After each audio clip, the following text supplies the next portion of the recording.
Hello. Today I'd like to talk about alkyne reactions, specifically this molecule that we did not get to in class. Now, before I start, I'd just like to say how this molecule reminds me of Mount Tom and that time that I hiked up it with my daughter's softball team in less than an hour. Carried my daughter on my back the whole time. Now, let's get started. First, I'd like to mention how this molecule may look intimidating, but it's important to take it step by step, piece by piece. So let's get started with this alkyne right here. I'm going to add hydrobromic acid to it.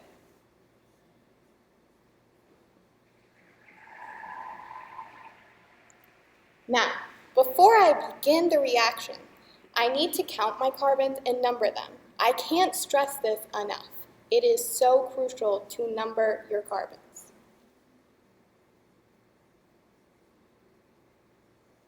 I have 3 carbons total. So now this alkyne bond is going to attack the hydrogen on the less hindered side, I may add.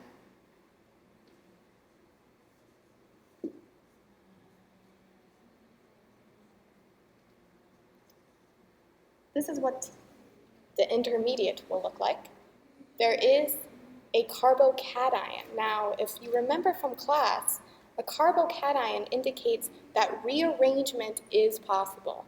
It's very important for you to remember that, for it may be on the final exam. Now we're going to add bromine, which has a negative charge. It's going to attack the alkene bond. So it will look a little something like this.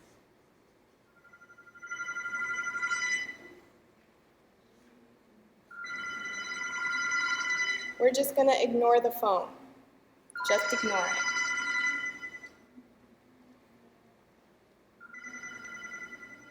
So since this is an alkyne reaction, we can add hydrobromic acid again. So that's what we're going to do. Now that's a double bond, it's going to attack the hydrogen once more.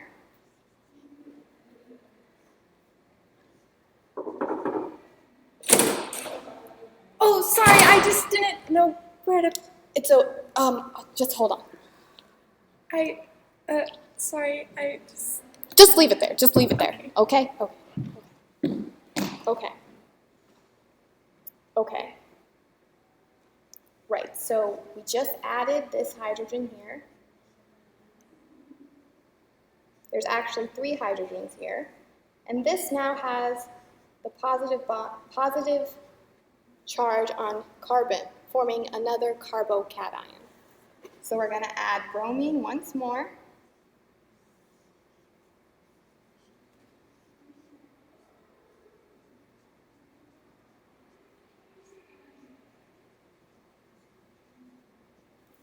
We're going to number the carbons to make sure we still have 3.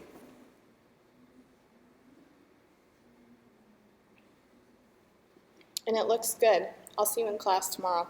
There's hydrogen and helium, then lithium, beryllium, boron, carbon everywhere, nitrogen all through the air, with oxygen so you can breathe, and fluorine for your pretty teeth, neon to light up the sign, sodium for salty times, magnesium, aluminium, silicon, phosphorus, and sulfur, chlorine, and argon, potassium, and calcium. Hello. Now, before we get started, I just want to say how this molecule reminds me of Mount. Today we're going to start with alkyne. Is that right? Yeah. Woo! Okay, now before I get started, I'd just like to point out how this alkyne